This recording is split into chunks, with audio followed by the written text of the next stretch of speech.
So I'm gonna snap off a branch, because what I'm gonna do is I'm gonna go ahead and start making some primitive tools, and that's kind of one of the key things of what you want to do first off, is to start creating some of these primitive tools to be able to then gather more resources to start making the beginnings of your village. And now I'm going to go ahead and start gathering branches from this tree. Trees have their own quality level to them. And so now you can see, okay, my forestry is increasing. This is increasing my constitution and my willpower as I'm doing this. And again, forestry is not increasing by much, but it is slowly leveling up as I'm gathering these branches. And again, they're showing up in my inventory up here.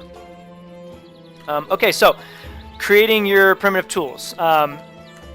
Once you've got a branch, you can actually hit tab, go over to your inventory, right click on that branch, and then some things will pop up under this branch. I can do a few things with this. I could create a snare, I could drop it if I wanted, I could create primitive tools. So that's what I'm going to do. I'm going to left click that.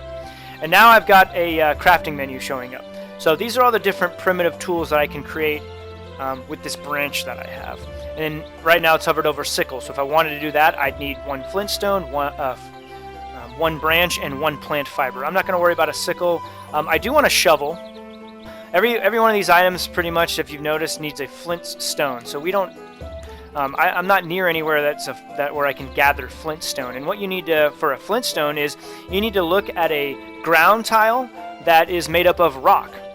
So right now I'm kind of in a wooded area, so not much rock here, just mainly green land and trees around. So I'm going to head to some higher ground and hopefully find an area that looks like a rocky area.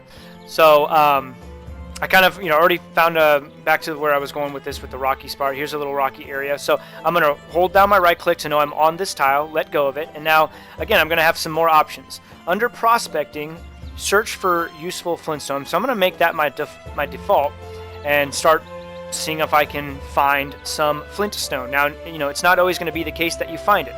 Okay, in this case I did, so that's nice. I'm going to click on that same square again. Maybe I can find some more. Okay, it's kind of a hit or miss. You have a certain percentage of finding them, and even if it says you haven't found anything, I could still keep clicking on that style, and eventually I will find more. So you don't always have to just keep going to different rock tiles. So I'm getting pretty lucky here. I'm getting quite a bit right off the bat. I'm also, again, leveling up my prospecting. Along with that, my strength is going up, so that's nice. Now that I have plant fiber, I've got branches, I've got flint stone, let's actually create some of these primitive tools I talked about. So I've got 4 branches, I only need 1. I've got 5 flint, I only need 1, and I've got 4 wild, so let's go ahead and craft this. And so once I'm done crafting, it'll show up in my inventory.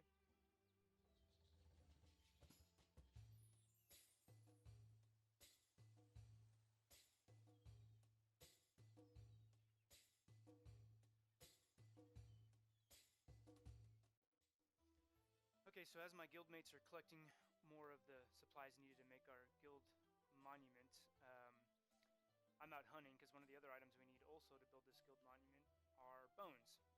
And so I need to go and hunt some animals. So I just thought I heard a boar close by, so let's see if I can hunt this guy, wherever he might be. And I think that's him right there, hiding in the bushes.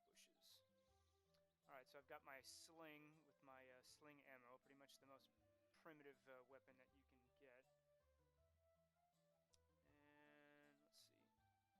let's see. Oh, he's running. Hold still. Alright, let's see if I can get a few hits on him. There's one. Come on, hold still. You want to try and get him on the broad side. Okay. Nope, miss. Still, man.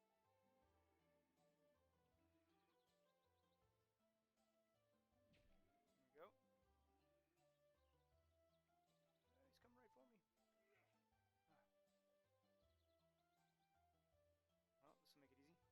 Well, this will make it easy. Alright, there we go. So now that he's down, I can go ahead and right click on him. I can skin him with my primitive knife that I have. And once you skin him, it kind of turns it into a bag, and you can open him up and you can see what's in here. Alright, so we've got an odd claw. We've got some meat, and we've got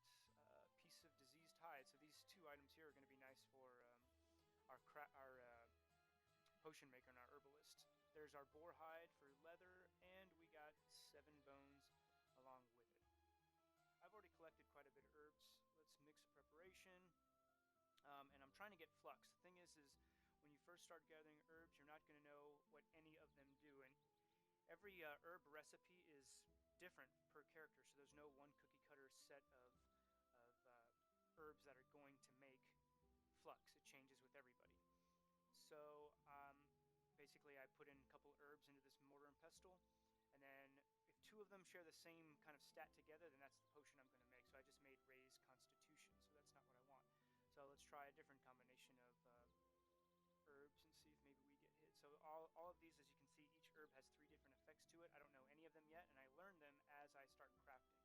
So from there I realized that this one has raises intellect, damage stamina, raise intellect, and damage stamina. So again, no luck there with flux. Let's try another one.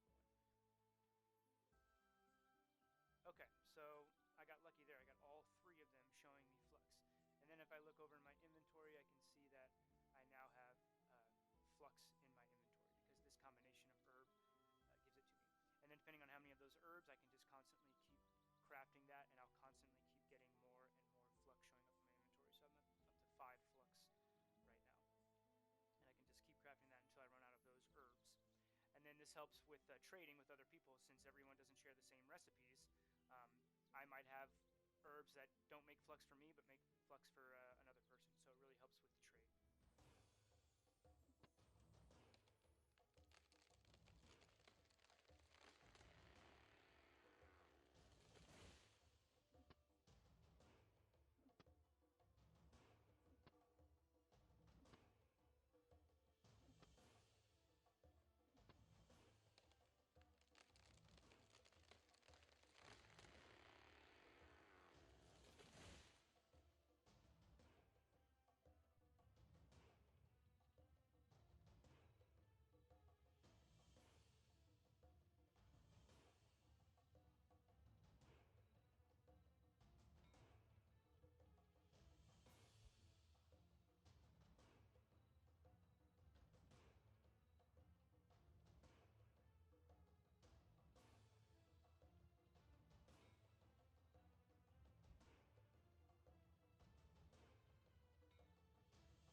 Alright, so I wanted to go over some of the combat aspects of the game. So as you can see now, I'm kind of set myself up in some full plate armor, and I've got a nice little 2-handed sword on my back. So how the way combat works is first you're going to hit the R button. That's going to kind of put you into combat mode. And now you'll notice that I haven't actually drawn my sword yet. What I have right now is just kind of my fists up, and I can start punching. But I have my 2-handed combat. So what I'm going to do is, if you look down here at my hotkeys, 3 and 4, it kind of shows the person pulling something off his back. So for me, it's the 4 button. There's my sword. Now I'm going to go ahead and wield it. And if I hit 4 again, I can go ahead and sheath it. I can also pull it out. I can hit R and kind of go right back. And then now when I hit R, okay, it's going to automatically come out. So it's kind of handy to have that ready. And so the combat is physics based. And so basically, think about like swinging a baseball bat. Like, there's different points on the bat where you're going to get the most out of your swing, much like when you're hitting a baseball. If I'm hitting a baseball sort of in the the lower part of my sword or the lower part of my bat, I'm not going to get as much damage out of that. So it's in my best interest to get a feel for the length of my sword, and I would do that by sparring with my opponents, or just going around and attacking people. Also, you'll notice it's directional. So depending on which way I'm swinging my mouse, that's the kind of attack that I'm about to do. So there's a thrusting attack. I can also do an over-the-head attack. And so each of these different attacks is going to do different types of damage. So obviously those are going to be slashing, that's going to be piercing. Also, you'll notice if I can actually perform combo moves. So one of the moves that I've been able to skill up because my two-handed weaponry is so high is, if you look at some of these, I get combo moves. So at level 60, I got my first combo move. If I do a thrust, right slash, left slash, overhead, I get a combo.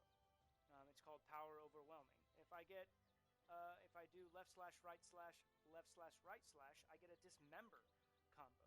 So if I can perform those while I'm attacking, so here's, left slash, right slash, left slash, and you can kind of see the combo, and there's the dismember. You can see the combo up there happening. I think one of them was thrust, and right slash, then left slash, and then overhead. And now power overwhelm. And so these give me little bonuses while I'm attacking. So again, something else you can kind of work on when you're attacking an opponent. One of the ones I was going to focus on is the unit and formation. I think this is kind of an interesting aspect of the game. So basically you can have like a unit leader. So you can, inside like your guild, if you want to form a group or a unit, you can create this unit. And whoever starts the unit is going to be the leader. And this leader can then shout out these commands, and basically you'll actually hear them shout out like, the wall formation. And you'll see this kind of like on the ground, you'll see a little thing appear. So basically everybody who stands in that color is going to get a bonus.